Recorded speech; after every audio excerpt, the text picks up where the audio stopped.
Hello, I'm Mantastic'c and Fantastic, and today I want to talk about the Dragonbound Dragon Caller event, which has just come back to North America. So, this event is featuring a slightly different format in terms of rolling because it is essentially a Super Godfest. We have about a 34.5% chance to roll any Godfest exclusive. I'm pretty sure I counted that right, but that's essentially the worst kind of Godfest you can actually have.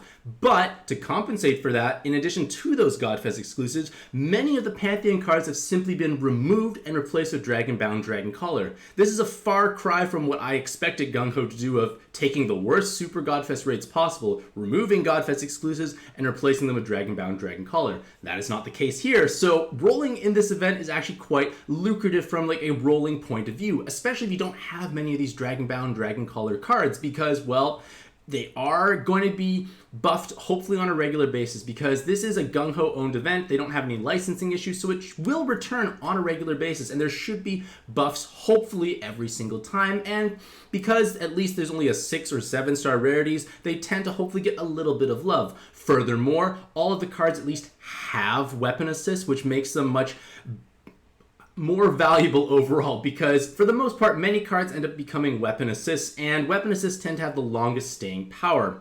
Now, in terms of like the truly desirable notable cards in this event, the newest background music card, Kurotobi, is arguably the biggest chase that you're going to have in this event because they are an outstanding stellar leader because they have immense personal damage. They have a 2-turn active skill once transformed, which becomes looping and systemable, and that means you only need one yourself and a friend, and you actually can enjoy continuous orb generation of 4 water, dark, and heart orbs, because all you have to do for this leader is match sets of 4 water, dark, and heart orbs, but you only need to match water and dark to get your damage reduction. So you can technically stall with this team in theory because you don't match sets of 4, you don't get this huge attack scaling multiplier. And if you do want to obviously kill stuff, you just match sets of 4, water, dark, and hearts, and amusingly enough, he makes his own set of each of those orbs. So with your own as a sub and a friend as a leader, you have a perfect system. And one thing you might notice if you look at their leader skill is that they don't actually have any auto follow-up attack. So that is obviously a problem because to make a follow-up attack, you have to make 5 heart orbs. That goes against the 4 heart orb nature. So you need to pair, well, ideally you want to have your own Granerv as your leader and you pair a friend's Kurotobi because that way, well, life is just going to be a bit easier for you because now with this asymmetrical pairing, you have auto follow-up attack. You get extra bonus combos from Granerv as well, and you now have damage absorption and attribute absorption cancellation. With Kurotobi, you have the orb generation system. So right away, you have most of the components for a team, and all you really need to have is void damage void, a cleric,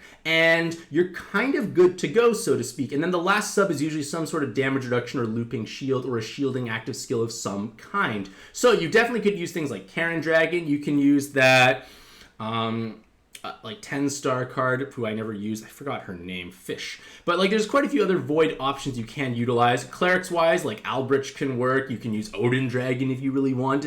It's not super important overall because to a certain extent, your leaders and Kurotobi do a large amount of damage overall. So they are going to be hitting quite hard. And unfortunately for us, that this card is a background music card, Kurotobi. You have to actually purchase them, and in Canada that's $40 plus probably tax and Apple fees and all that jazz, so it's getting close to $50. So definitely a pricey investment, or you can obviously roll it because the rolling rates are at least healthy for the machine as a whole. Now, if you do actually get yourself a Kurotobi and you are utilizing them with Granerv as your leader, I highly recommend you put your Kurotobi up as a leader option for your friends to actually take and enjoy, because no one wants a list of only Granervs when they're trying to use Granerv as a leader. But if you put up your Kurotobi, you're going to become very popular for your friends and people will like you much more. So as a whole, this event is definitely worthwhile to roll in. I do plan to roll in this event myself when I do try and stream, hopefully again in the near future. Health-wise, things have not been going so great, but I'm trying my best to make things work. Now, with that being said, let me know what you think about this event in the comments section down below. Do you feel like it's actually worth rolling in Dragonbound Dragon Caller